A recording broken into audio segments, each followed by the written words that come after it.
Member Srimati Supriya Sule ji. Sir, I stand here today to speak on the finance bill. So what is really the purpose of the finance bill? Is to give effect to the financial proposals of the central government for the financial year 2025-26. And what did we hear a rhetoric from the treasury benches? It was digging up the coffins of the bygone era. It was unfortunate because I was really optimistic to hear something more from the treasury benches. But it was just the old era of last 5 decades of India's history. Because India is really going through a challenging time, because the globe is going through a challenging time. So with the disruptions or the changes in various dispensations all over the world, especially what is happening in America, which we're all reading, right or wrong, only time will judge it and history will judge it. But as of now, where we are standing, is the headwinds of the geopolitical situation is the word uncertainty right now. And what is happening in India versus the uncertainty is what really this finance bill stands for. I will quickly mark out a few points which really I think we need to know, and the Honorable Finance Ministry needs to take cognizance of it. I'm not standing here just as an opponent, as a critic, but I'm concerned as a citizen also, who has 23 lakh stakeholders who I represent today, who are directly impacted by the decisions that we take here. And that's only about me multiplied by 500 people here and 200 there, so about 800 MPs here. The growth is at 5.4% today, where the manufacturing is sluggish, food inflation is disrupted. There are good days and there are bad days. I won't say it's high all the time because there are some good days. So I'm putting facts on the table. Jobs are clearly stagnant. Rising trade, there is a gap. Disappointing capital flows. Weak urban consumption, which I will come back to. Then there is the private consumption is down.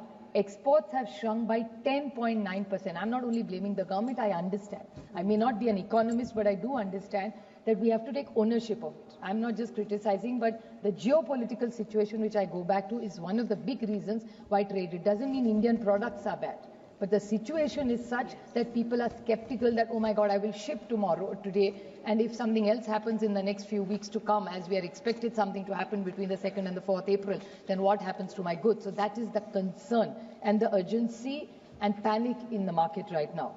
Exports have shrunk. Manufactured product prices have increased by 2.86% right now compared to what was January, which was 2.51%. Unemployment at 4.2%. There are 15% youth today which are jobless, and the number grows every day.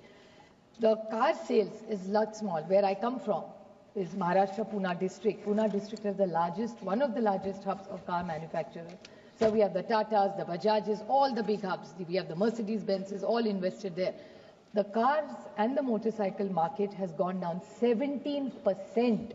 Sir, please, and I can authenticate this if anybody wants, is pure reason. There are 3 reasons all of them are saying. One is affordability is a challenge today, high interest rates to buy it, and slowing down of the economy. So these are all the indicators which are showing that the economy is in trouble. So rather than riding and saying everything is wonderful, I think with full humility, let's put all our minds here together to find how are we going to ride this tiger which is waiting for us in the next few years, months to come, weeks to come, because of the global situation. Sir, the PLI scheme which my colleagues talked about, what are really the outcomes of these schemes? Because these are all interventions which came from the Treasury in their interventions today, but I really would like to ask them.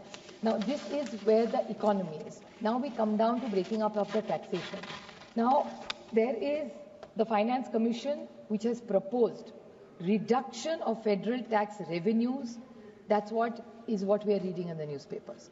What has been suggested by the government is that normally the tax is divided, and we were earlier at various percentage. Now we reach 40%. Then there was 41% agreed to give to the states. Now they're saying to roll back and make it 40%. This is retrospective. First of all, we have lost so much money with GST. I come from a state, Tamil Nadu. We are all states which give and contribute to the kitty, and we're very happy to do that. If we can help other states grow, we are very proud. We'll work harder and make sure we can give more to the kitty. But it cannot be at just the cost of our products. So I would like to ask that if from 41 we come to 40, the difference is going to be of 35,000 crores which the central government is going to get. So that is our money, plus the cesses and the surcharges. This is surreptitiously, sir. I would like to put it on record. There are times monies which are supposed to be shared by the states are taken in the form of cesses by government of the central government, and the states suffer because of that, and all our states are suffering for that. So what is this mechanism? It's completely retro. I mean, it's not fair on the states which are already suffering, sir.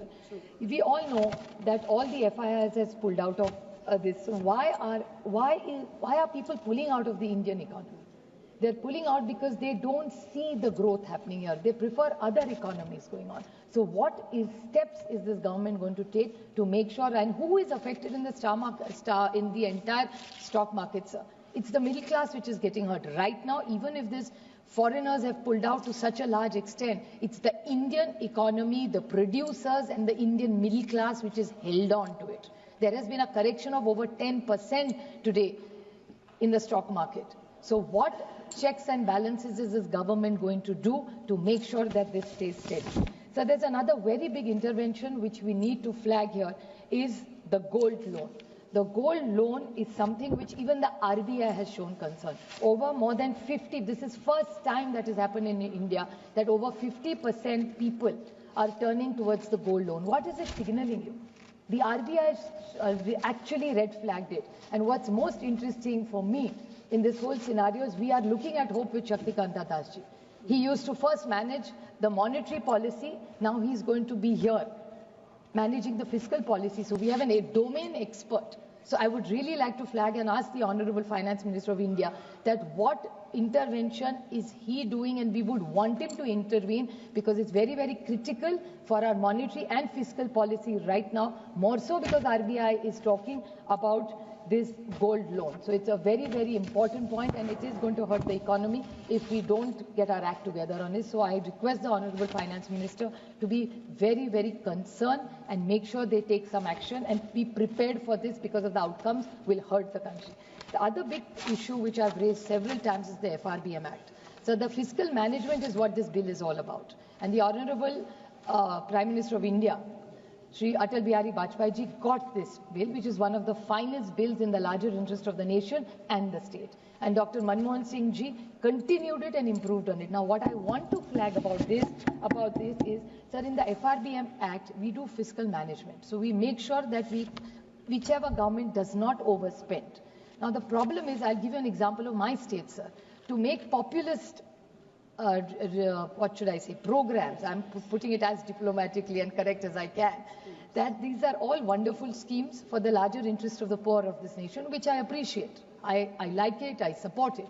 But now they have taken all the Adivasi funds and the Social Justice Department funds are used for populist programs. There's nothing wrong in having every government wants populist things. But I remember the Honorable Prime Minister, who is clear about his economics, talked about Revdis at one time. My question, with full humility to the Honorable Finance Minister, is that after this, what role or what checks and balances is government going to take so that the budget is well spent and the monies are spent which is for the Adivasis and which is for the Adivasis as well as Social Justice Department, which are used for other schemes only during election.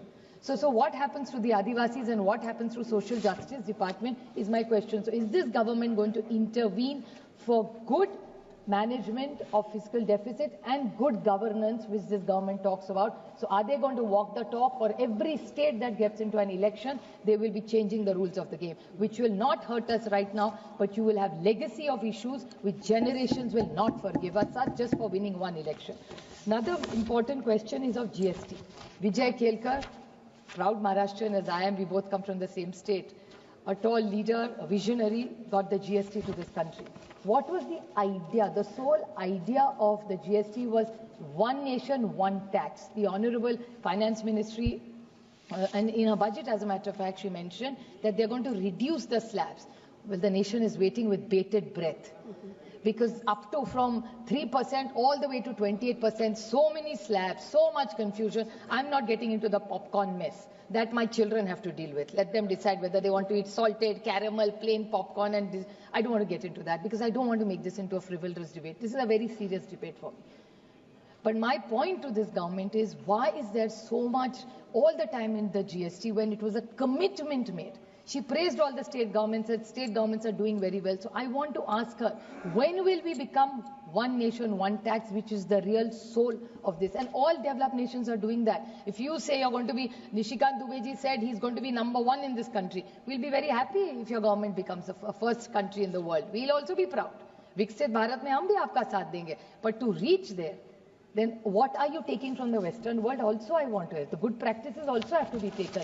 So when it's one nation, one tax, like all the other developing countries have done that, when is this government going to be one nation, one tax? I want to ask them this question. GST needs a lot of reforms, which are suggested by many of us, and many of my colleagues have talked about it. My one more, 2-3 small points I'd like to ask this government is also about tariffs. Tariffs are a big concern for all of us. Now, this unilateral zero tariff for agri products, I want a reply in yes and no. We don't want to hear some long-winded story of what happened in the last 50 years. I want to know from this government that in the unilateral zero tariff for agriculture products, what is the stand of this government? Are they going to agree? Are they disagreeing? And if it's a no, they have to tell this nation that no agricultural product we will compromise. We will not compromise the farmers of this nation, and the policy will remain the same, whatever they have to discussions in America we want to say. So 2 very small points, I'll finish my speech in. This thing about taxation, we are coming up with a new law. I'm fortunately a part of the select committee there, and we are having very, very good debate and discussions, and we are calling all the stakeholders. There is one small point I'd like to make, that everybody is here in this country wants to pay tax. We are all tax paying. Why is there always a fear about this tax? Most of my colleagues, my friend Kalanidhi also spoke about it. Every time there is this faceless or whatever this new thing, I am not taking away from the intent of this government. But why does this government like to scare people? Even in this new bill, they'll say, we are not going into people's mobiles and personal spaces. My only point is that they have to put checks and balances, everything. I don't want to get into whether high networks left, whether 22% left. That's not. If India really wants to grow, have a good tax regime, get fear out of people. People want to stay in India. People want to build India. But nobody wants to stay in fear. And the whole point is, whenever you are going into people's spaces or taxing people, have trust. What is that? Vishwas, Vivad se Vishwas tak. Crores of rupees is stuck. So why are we not, what Vivad se Vishwas tak? Bring it for everybody. Extend that scheme.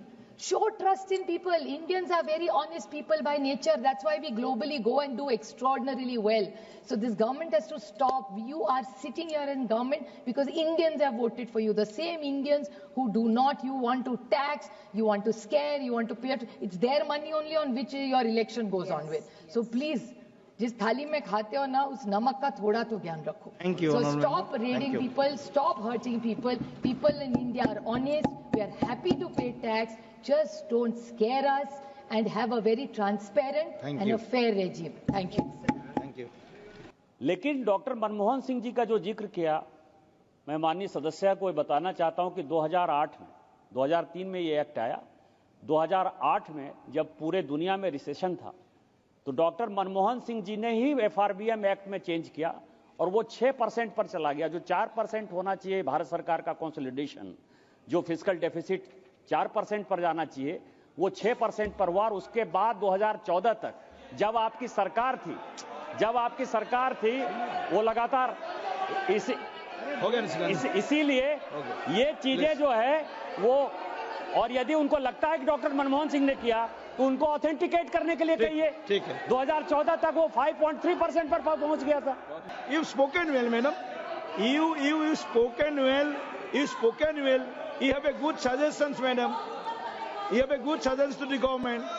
Please, your speech well listened by all the members.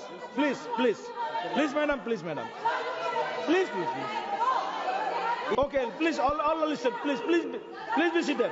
Only Supriya Sule ji will speak for 30 seconds. 30 seconds. Please be seated. 30 Please. seconds only, sir. Yeah, oh, yes. I appreciate his point that in Yeah. 2006, Manmohan Singh sir had changed the rule. Okay. Just want to put it on record that he said it became 6%. I want to put it on record after that in 2009, the same Manmohan Singh ji's Sarkar came with a better majority and ruled for 5 more years. That's my limited point. It's okay.